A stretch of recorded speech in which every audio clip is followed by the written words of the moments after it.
West African nations of Ivory Coast and Ghana, which combined produce more than 60% of the world's cocoa, have bonded together to form their own chocolate-coated version of the Organization of the Petroleum Exporting Countries. The two countries have agreed to introduce a premium of $400 per metric ton of cocoa sold.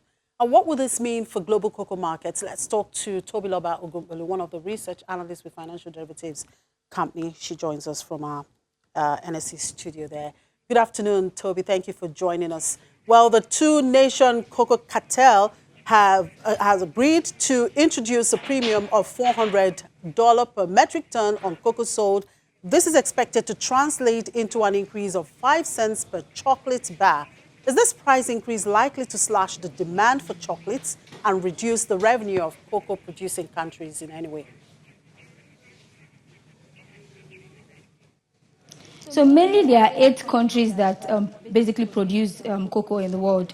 And there are just 2 countries, that's Ivory Coast and Ghana, that controls about 60% of cocoa produced in the world. And these 2 countries have come together to form a cartel. And due to this, they introduced a premium of about $400 per metric ton of cocoa.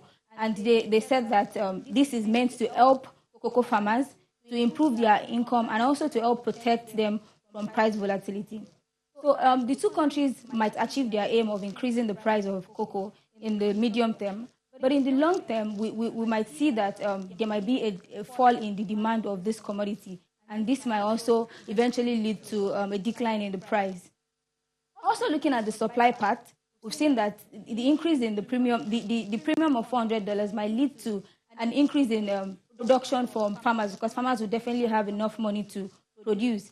So if this leads to the increase in the production, cocoa is different from oil, where oil can be stored in the ground, and cocoa, if it stays on the tree for too long, definitely it will start to rot. So definitely they will have to let out all the cocoa that they produce, and this would also increase the supply of cocoa in the market, and therefore they might lead to a decline in the price.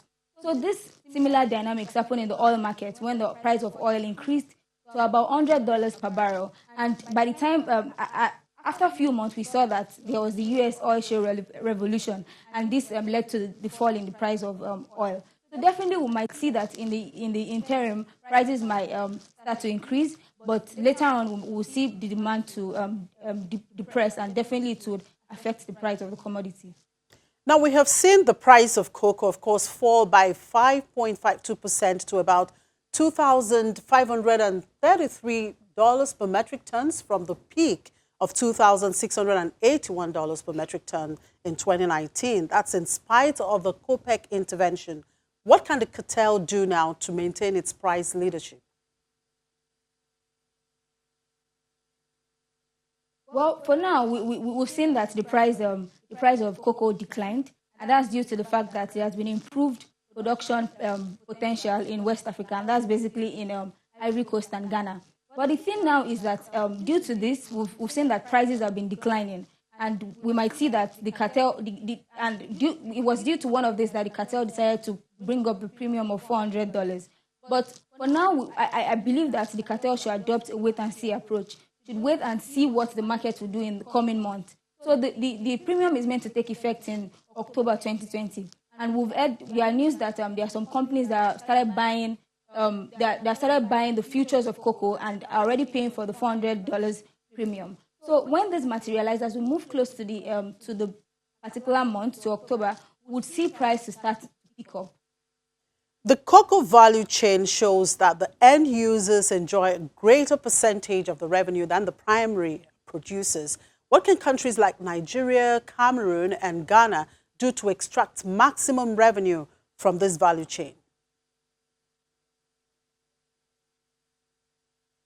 Okay, it is true that a lot of end users, they get a higher percentage when compared to normal producers, like producing countries too, and farmers. And that is because they go for forward integration. We see that most of them, they go to make the crude cocoa, they turn it into cocoa paste, they turn it into cocoa powder, also make it into different chocolates and all that. But that is not happening in the space of the local producers and also local countries. So, and also countries too. So I believe that if these countries try to improve from just exporting in crude form and turn it to maybe cocoa paste, and also maybe invest in companies that produce this commodity. For instance, if Nigeria invests in like a 5% stake in Nestle that produces Kit Kat, we might see like if there's an increase in revenue in that company, we might see that Nigeria would benefit from that area. So if countries and other local producers can invest in forward integration, we would see that this would help them increase their percentage in going forward. All right, thank you for your time, Tobiloba Ogunbelu. She's one of the research analysts with Financial Derivatives Company.